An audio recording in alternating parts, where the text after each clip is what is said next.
Olá, irmãs do grupo Mães Intercessoras, que privilégio estar com você novamente, caminhando agora para o áudio 9 da nossa leitura, estudo e comentários acerca do livro Ira, Arrancando o Mal pela Raiz.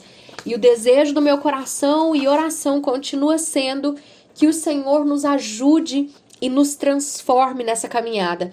Eu gostaria muito, minha irmã, que você pudesse compartilhar com a gente aqui no grupo quais têm sido as suas impressões, o que o Senhor tem falado com você sobre esse livro e sobre as faces da ira que nós temos visto, a ira justa, a ira pecaminosa. Vamos conversar mais sobre isso. Mas agora vamos lá, vamos dar continuidade sobre a ira justa do nosso Senhor. Nós já vimos os 2 exemplos e agora nós vamos entrar no exemplo 3. Jesus e os mercadores no templo, conforme João capítulo 2, verso 13 e 17. João 2 registra uma de talvez 2 ocasiões em que Jesus limpou o templo daqueles que o haviam transformado no mercado. Os mercadores vendiam animais, provavelmente para sacrifícios no templo, e trocavam moedas nos pátios do templo de Jerusalém para facilitar tais vendas. O relato paralelo em Mateus explicitamente declara a ilegalidade dessa prática. Está escrito, ele lhes disse, a minha casa será chamada casa de oração, mas vocês estão fazendo dela um covil de ladrões. Conforme Mateus 21:13, citando Isaías 56:7 e Jeremias 7:11. Tais atividades desonravam o templo de Deus e vitimizavam os pobres. Uma vez mais, nosso Senhor reage contra um pecado real. Lembra lá do critério 1? Pois é. Por que consideramos essa passagem como um texto sobre ira? Embora nem João, nem os outros escritores dos evangelhos utilizem palavras de ira para descrever o que Jesus fez, uma palavra semelhante aparece no versículo 17. Seus discípulos lembraram-se que está escrito, o zelo pela tua casa me consumirá. O termo zelo traz uma nuance de ira e indignação. O texto de Hebreus 10:27 liga essa palavra à ira de Deus. O fogo intenso que consumirá os inimigos de Deus. Um escritor define o zelo de nosso Senhor aqui como a sua ardente indignação pela profanação da casa de Deus, enquanto o outro a chama de ciúme ardente pela santidade da casa de Deus. Zelo? Sim, mas zelo pela casa de quem? O que causou a ira de Jesus? Foi o zelo pela casa de Deus, não uma vingança pessoal. Eles não estavam profanando e corrompendo a sua casa, mas a casa de seu pai. A questão para Jesus não tinha a ver com ele, mas tinha a ver com seu pai. Critério número 2. O que caracterizou a ira de Jesus? O que a acompanhou e surgiu dela? Critério 3. Uma vez mais, vemos nosso Senhor mantendo seu autocontrole. Enquanto a ira pecaminosa grita, amaldiçoa, extravasa e se enfurece, a ira justa mantém uma conduta piedosa. No entanto, a ira controlada do nosso Senhor não era fraqueza, ela era confrontadora, fortalecida com poder. Sua ira revelou-se em atos ousados de julgamento. Cristo focalizou sua energia em trazer juízo contra o mal. Ele expulsou os animais com chicote, ele virou as mesas, espalhou pelo chão as moedas e ordenou aos vendedores de pombas que saíssem imediatamente das dependências do templo. Neste ato judicial, motivado pela glória de Deus, vemos um prenúncio das últimas demonstrações de juízo de Cristo. O texto de Apocalipse 6, 16 e 17 retrata uma cena dessas.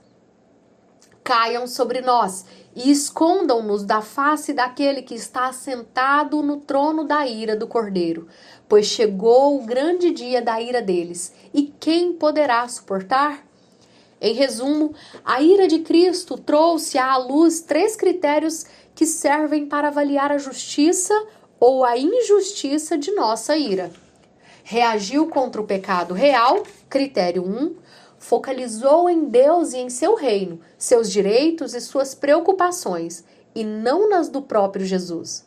Surgiu não porque pessoas tivessem pecado contra ele, mas porque pecaram contra o seu pai e contra outras pessoas. Critério 2. Além disso, outras qualidades e expressões de piedade a acompanharam. Jesus não se mostrou frio, estoico e insensível quanto à honra de Deus e o bem maior de outras pessoas. Tampouco ele explodiu de raiva ou se retraiu. Ele ministrou a pessoas. Critério número 3.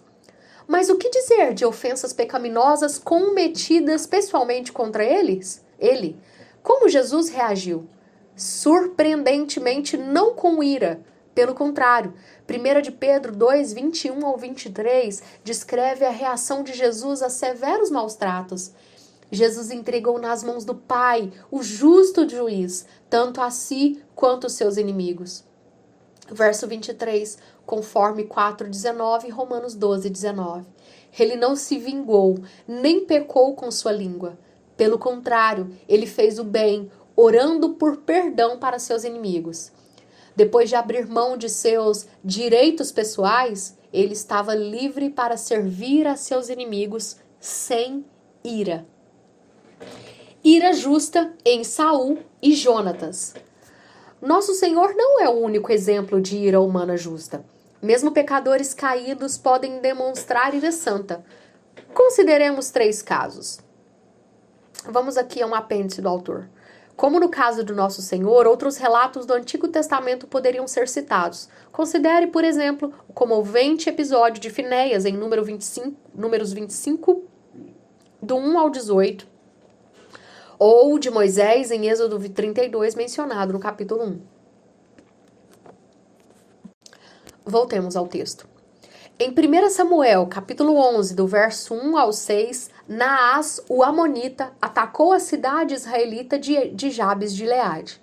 Os residentes tremeram de medo e ofereceram render-se.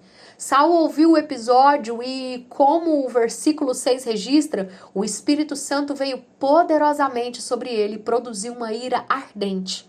Essa ira produzida pelo Espírito satisfaz nossos 3 critérios. Reagiu à ira pecaminosa, à arrogância militar dos amonitas perante Deus e a sua violenta ação para subjugar os outros. Focalizou não o bem-estar de Saul, mas o bem maior de Deus e seu povo de sua aliança, e o povo de sua aliança. Essa ira levou a uma obediência lúcida e corajosa. Saul não sentou e esquentou a cabeça o dia todo, não perdeu as estribeiras, nem recuou envergonhado. Como Jesus, ao purificar o templo, Saul enfrentou a situação e conduziu a campanha militar com uma ira produzida pelo Espírito. O texto de 1 Samuel, capítulo 20, do verso 24 ao 35, revela um comovente relato no Antigo Testamento de uma ira justa. Saul, não mais controlado pelo Espírito, trama eliminar Davi, seu competidor quanto ao reino e sucessor ao trono designado por Deus. Com seu reino ameaçado e com seus ídolos egocêntricos desmascarados, Saul explodiu em ira pecaminosa. Atirou uma lança contra o seu filho Jonatas, porque ele havia, de maneira justa, tomado partido de Davi contra seu pai. Como podemos avaliar a ira de Jonatas? Claramente, ele reagiu em ira contra o pecado de Saul, que é o critério número 1. Mas contra que pecado? O pecado de Saul foi tentar matar Jonatas com a lança ou odiar o rei designado por Deus, Davi, e planejar matá-lo? A resposta é surpreendente. Jonatas ficou mais irado com Saul por tentar matar o rei Davi do que por tentar matá-lo. Critério número 2. O ímpeto de Saul em matar o rei ungido por Deus perturbou mais a Jonatas do que ser alvejado por Saul.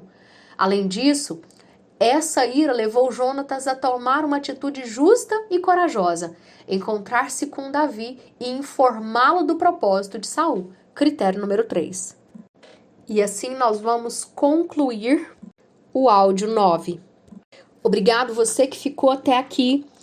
E a minha oração e o meu desejo continuam sendo os mesmos. Que o Senhor possa ministrar a mim e a você. E que ao final desse caminhar, na verdade, dia após dia, nós sejamos mais parecidas com o Senhor e possamos também auxiliar os nossos irmãos em Cristo dentro dessas verdades que nós temos aprendido através desse livro. E mais uma vez, se ainda não adquiriu o seu exemplar, o faça. E se você tem recursos, abençoe alguém com um presente desses.